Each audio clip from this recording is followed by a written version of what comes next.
அண்டம் முழுதும் ஒன்றினுள் அடக்கம். அதுவே ஆனைமுகமெனும் ஓங்கார விளக்கம். சுழலும் கோள்கள் அவன் சொல் கேட்கும். அவனை தொழுதால் போதும் நல்லதே நடக்கும். ஆனைமுகனை தொழுதால் நவக்கிரகங்களும் மகிழும். நல்லதே நடக்கும், நல்லதே நடக்கும்.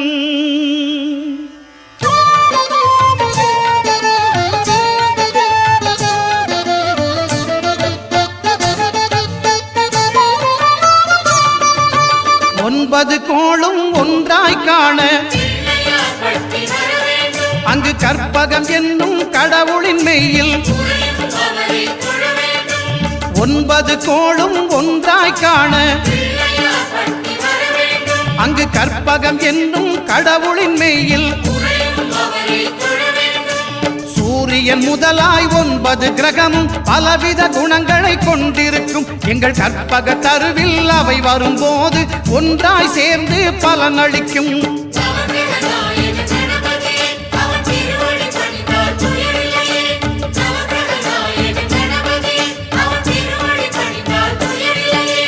ஒன்பது கோளும் ஒன்றாய் காண அங்கு கற்பகம் என்னும் கடவுளின் மெய்யில்.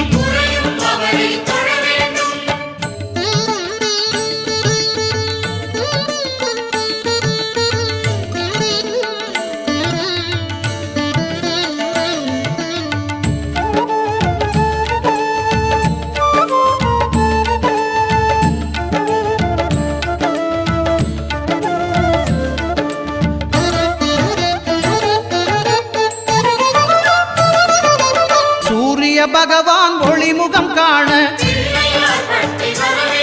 அங்கு கற்பக தருவின் நெற்றியில் மலரும்.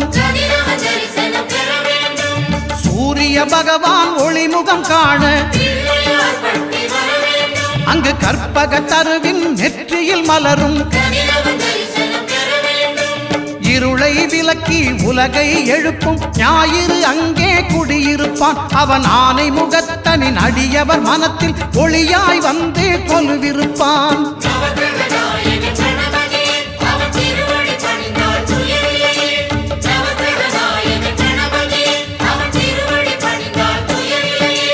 ஒன்பது கோளும் ஒன்றாய் காண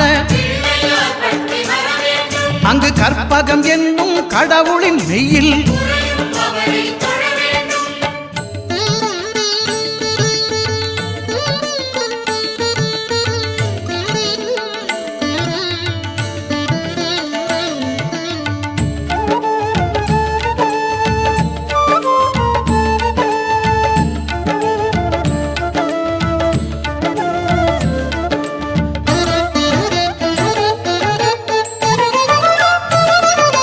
திங்கள் பகவான் திருமுகம் காண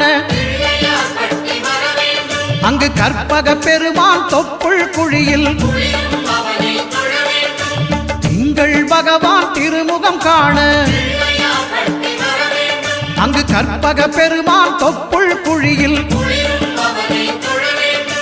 பார்க்கடல் பிறந்த சந்திர பகவான் கணபதி வயிற்றில் நிறைந்திருப்பான். எங்கள் கற்பகத்தானை கண்டவர் தமக்கு தீரா பிணிகளை தீர்த்து வைப்பான்.